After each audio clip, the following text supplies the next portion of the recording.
The hum of the cabin filled the air as passengers settled into their seats. The plane was stationed at the gate in Phoenix, Arizona, ready to embark on its journey to Seattle. Among the travelers was an unassuming man in his mid-40s, casually dressed in a gray polo shirt and khaki slacks. His name was Marcus Hill, a name that would mean little to most of the passengers. Though he was far from ordinary, Marcus was the CEO and founder of Horizon Air, a rising star in the aviation industry. There was no fanfare for Marcus that day, and that's exactly how he liked it. For him, these flights were more than just routine checks. They were opportunities to experience his airline as any other passenger would. He always chose economy class, believing that the heart of an airline service could be judged not by its first-class offerings, but by how it treated its everyday travelers. Marcus's journey to the top hadn't been easy. As a black man in an industry dominated by long-standing power structures, he had faced skepticism, obstacles, and outright prejudice. Yet, through determination and grit, he had built something extraordinary, a company where everyone, regardless of their background, could feel valued. As Marcus boarded the plane, he greeted the crew with a polite nod and took his seat near the rear of the aircraft. Around him were families, business people, and retirees, all preoccupied with their own lives. The anonymity brought him a sense of freedom, though he had no idea this flight would be far from ordinary.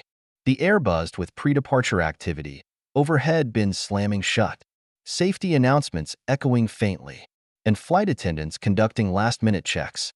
Marcus leaned back, gazing out the window. He found comfort in these quiet moments before takeoff, when the world seemed to pause. But even in the calmest moments, the stage can be set for the unexpected. The engines roared to life, a low rumble vibrating through the cabin as the plane taxied to the runway. Marcus tightened his seatbelt, his mind slipping into observation mode. He noticed everything: the efficiency of the flight attendants, the hum of passenger conversations, the meticulous cleanliness of the seatback materials. To Marcus, every detail mattered. He had built Horizon Air on the principle that small gestures, a warm smile from the crew, a comfortable seat cushion, or a carefully chosen snack, could transform a passenger's experience. As the plane climbed, the passengers began to settle in. A young woman, too, rose ahead, juggled her restless toddler, using an iPad to distract him with a cartoon.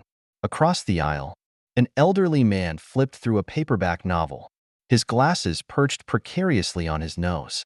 A few rows behind Marcus, laughter erupted from a pair of friends, their excitement bubbling over in animated conversation. Marcus loved this, the convergence of human stories at 30,000 feet. Halfway through the flight, as the drink cart rattled down the aisle, Marcus closed his eyes briefly. His thoughts wandered to how far he had come, from a boy dreaming of planes in his grandmother's backyard in Atlanta to the CEO of a coast-to-coast airline. The journey hadn't been without scars. Doubters had laughed, dismissed him, and questioned his ability to succeed in such a competitive field. But Horizon Air's Golden Wing logo on every tail fin was proof that he had defied expectations. He was sipping his orange juice when a conversation from the row behind caught his attention. It was a man and a woman, their voices low but clear enough for Marcus to hear. "I heard the owner of this airline is black," the woman said, her tone tinged with skepticism. "Yeah," the man replied. "Not that it matters. But how often do you see that?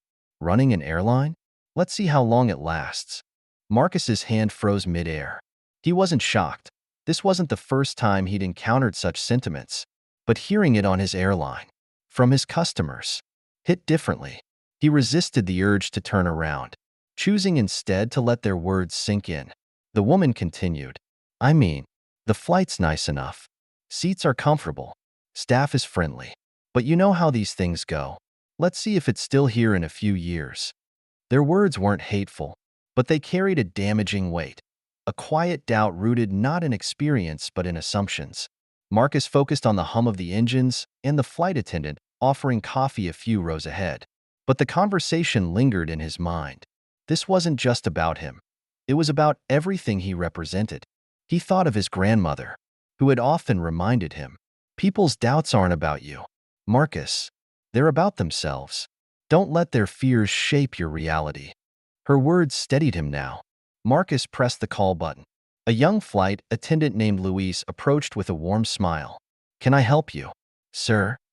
Would it be possible for me to make a brief announcement? Marcus asked. He handed Luis his business card, the one that bore the Horizon Air logo and his title, CEO and founder. Luis's eyes widened in recognition. Moments later, the intercom crackled. Marcus stood and spoke, his voice calm yet firm. Good afternoon, everyone. This is Marcus Hill, the founder of Horizon Air. I don't usually make announcements, but I feel compelled to share something with you today. The cabin grew quiet. When I started this airline, many people said it wasn't possible. They doubted that someone like me could build something like this. But I didn't let those doubts stop me. Today, Horizon Air thrives because of hard work, belief, and the support of those who dared to dream with me. Marcus paused, scanning the faces before him. Today, I overheard a conversation that reminded me why I began this journey. It's not just about flying people from one place to another. It's about challenging assumptions about who belongs, who can lead, and who can succeed.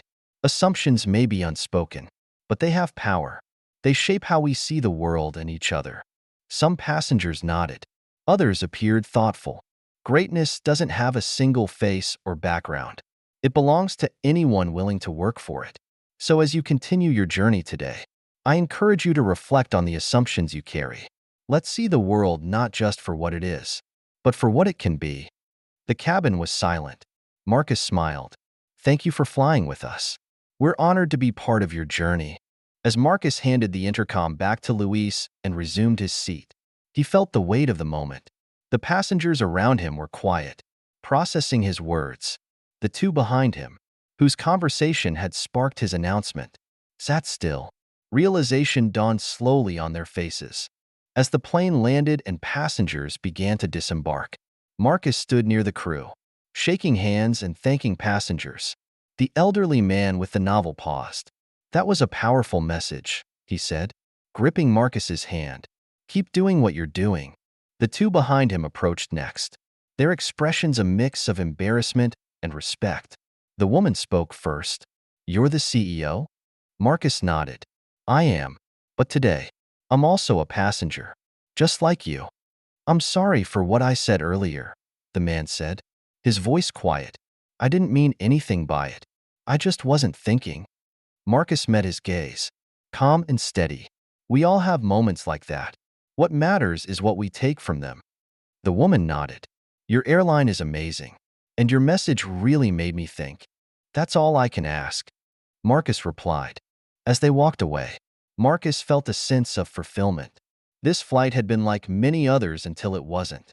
It became a moment of reflection, not just for the passengers, but for him as well. Walking through the terminal, he spotted a young boy staring at a Horizon Air billboard. Mom, do you think I could fly a plane someday? The boy asked. Of course. You can, his mother replied. You can do anything. Marcus smiled. This was why he had started Horizon Air, not just to build a business, but to inspire belief in what was possible for everyone.